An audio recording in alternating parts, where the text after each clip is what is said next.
오늘 말씀 가운데 하나님께서 비유의 말씀으로 예수님이 하신 말씀인데, 어떤 사람이 큰 잔치를 베풀고 많은 사람을 청했다 그랬습니다. 어떤 사람이 큰 잔치를 베풀고 많은 사람을 청했다. 제가 존경하는 목사님께서 이 말씀 가운데 예화로 하시는 말씀에 많은 감동을 받아서 또 전달해 드리고자 하는데, 어느 교회에 이제 큰 회사를 하시는 분이 계셨어요. 그분이 굉장히 바쁘신 분이시에요. 아주 일이 많아가지고 또 사업이 잘 돼서 바쁘시고 그러신 분인데, 이제 교회에서 이제 사람을 좀 구해가지고 같이 좀 일을 했으면 좋겠다, 그렇게 생각을 하고, 이제 어느 청년이 집에서 놀고 있다고 하는 얘기를 들었어요. 근데 이 바쁘신 분이 이 청년을 좀 만나자고 그랬어요. 좀 만나자고. 뭐 그런 일이 거의 없었는데 너무 바쁘고 일이 많고 그러신 분이 만나자고 그랬는데, 이 나온 청년이 그냥 아무 준비도 없이 그냥 나왔어요. 어떻게 나왔냐면 쓰레빠 끌고 나오고, 집에서 입고 있던 그냥 편안한 옷 그냥 입고 나오고, 회장님이 좀 만나자 그랬는데 그냥 동네 아저씨가 한번 잠깐 만나가지고 차 한잔 마시는 것처럼 그렇게 여겨가지고 나왔어요. 나왔는데 집에서 놀고 있는 이 청년이 나와서 앉아있는 것도 뭐 그냥 뭐 기분이 영 불편한 것처럼 그렇게 앉아있고, 왜 나를 불렀느냐는 식으로 앉아있고, 또 앉아가지고 그냥 핸드폰만 보고 있고.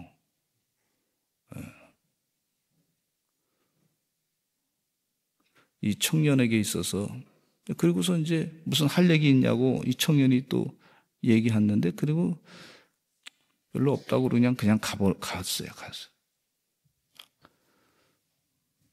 이 청년에게 있어서의 좋은 기회는 사라지고 말았습니다. 좋은 직장에서 일할 수 있는 기회. 회장님을 한 번 만났는데 그 좋은 앞으로의 그 전망이 있는 기회, 이걸 다 놓치고 말았어요. 하나님께서 아브라함을 불렀어요. 아브라함아, 아브라함아, 너 고향 하란을 떠나서 내가 내게 지시할 땅으로 가라. 그러면 너로 하여금 복의 근원이 되게 할 것이다. 하나님이 초청을 한 거예요. 초청. 아브라함에게. 근데 아브라함이 그 말씀대로 순종하면서 가는 곳곳마다 하나님께 예배를 드렸어요. 우상을 다, 고향 하란에서 아버지가 만들었던 우상을 다 때려부시고 하나님의 뜻대로 살겠다고 결단하며 사니까, 하나님의 초청에 의하고 살았으니까 그는 복의 근원이 되고, 그 자손들은 말이죠, 하늘의 별처럼 땅의 모래처럼 많아지게 된 걸 볼 수가 있어요. 여기 한 사람이 잔치를 열어가지고 초청을 해요. 초청. 하나님께서 우리에게 예배를 드리게 잔치를 열어주신, 예배를 드리게. 근데 예배는 두세 사람이 내 이름 모인 곳에 내가 너와 함께 하겠다 그랬는데, 예배는 하나님을 만나는 기회란 말이죠. 하나님과 대화할 수 있는 기회고, 하나님께 내 힘든 부분을 말할 수 있는 기회고, 그리고 하나님께서 세상 천지를 만드신 분이 우리에게 답을 주시되 모든 걸 해결해 주시는 그런 능력이 있으신 분을 만날 수 있는 거란 말이죠. 큰 잔치, 우리가 예배를 말이죠, 큰 하나님의 은혜의 잔치로 여기시기를 간절히 축원합니다. 그때 하나님의 축복이 넘치는 거예요. 존 웨슬리 목사님은요, 미국에 가서 조지아주 선교 활동하다가 완전히 다 실패했어요, 실패. 쫓겨나다시피 했어요. 35살 때 쫓겨나다시피.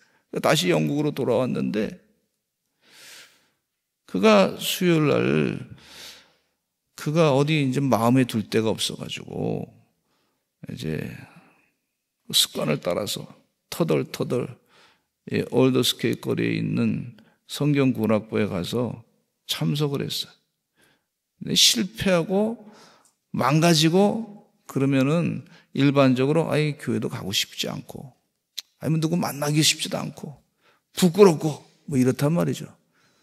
그런데 그곳에 가서 예배를 드리는 동안에 사회자가 마틴 루터 목사님의 주석인 로마서 주석 서문을 읽는 동안에 가슴이 뜨거워져 가지고 영적으로 변화됐어요. 제가 그 요한 웨슬리 목사님의 전기를 보면서 느낀 것이 뭐냐면 조지아주 선교에서 실패했지만 올더스케이 거리에 있는 자그마한 그 예배 드리는 장소 소그룹의 모임에서 예배 드리는 장소는 하나님의 큰 초청이었다고 볼 수가 있어요.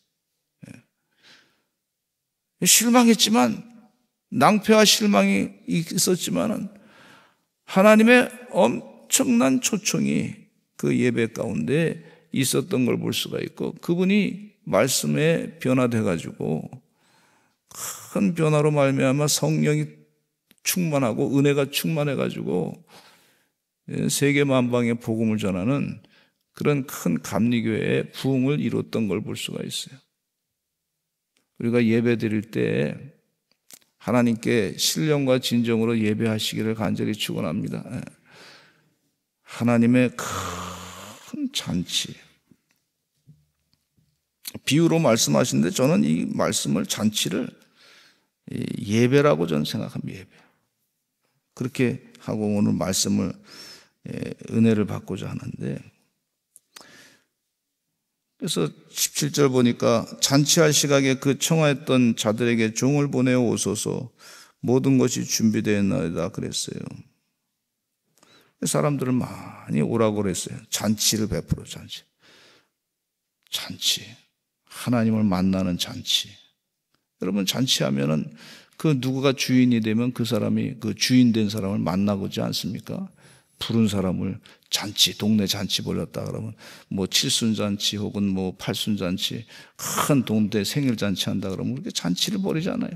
예배는 하나님을 만나는 그 은혜의 잔치야, 잔치.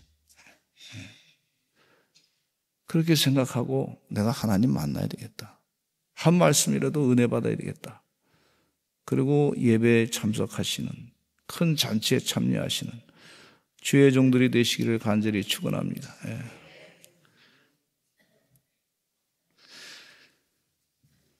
하나님의 나라에서 떡을 먹는 자는 복이 분명히 있습니다.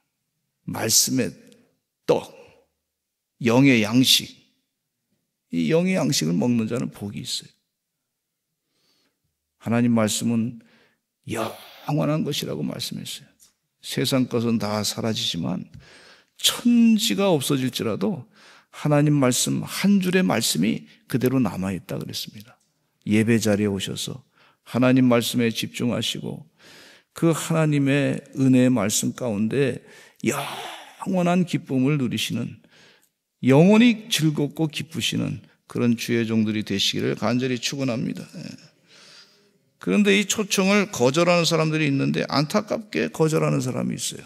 하나님 만나는 그 귀한 잔치, 이 엄청난 예배의 자리의 잔치에 그걸 거절한 사람들이 있는데 18절로부터 20절에 보니까 하나같이 핑계를 대기를 한 사람은 뭐라 그랬냐면 밭을 샀습니다.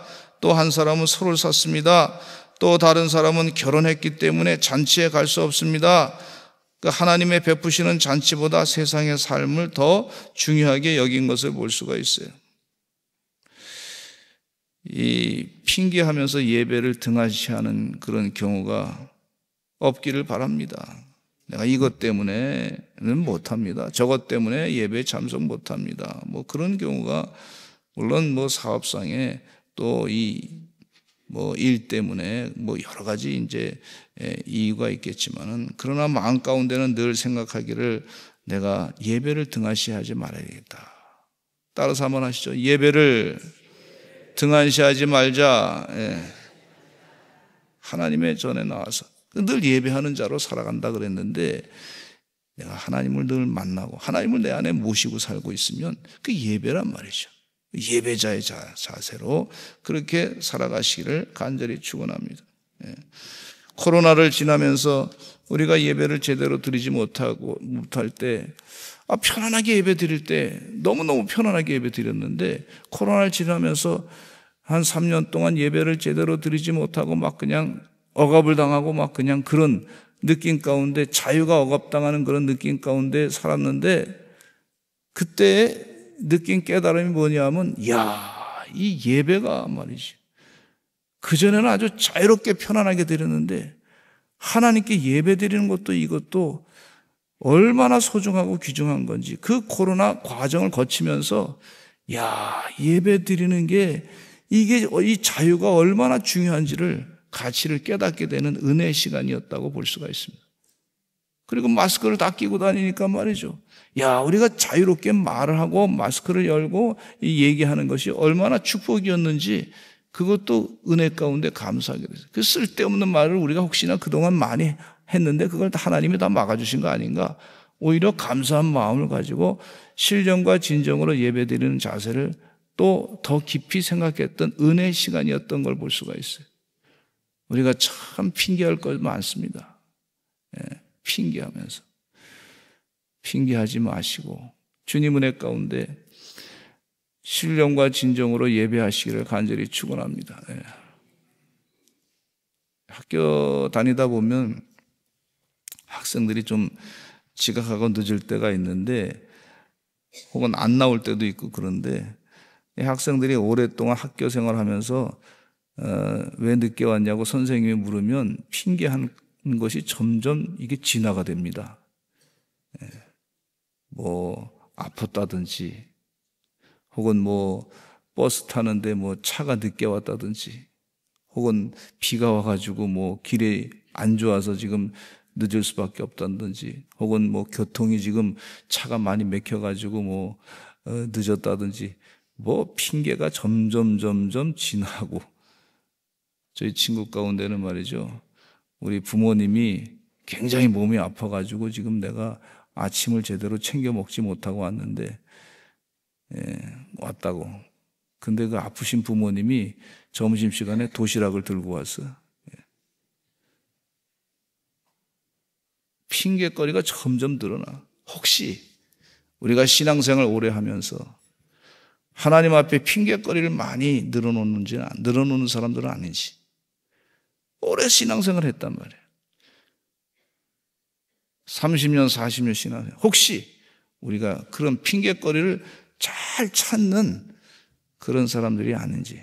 서울에는 좀 있어.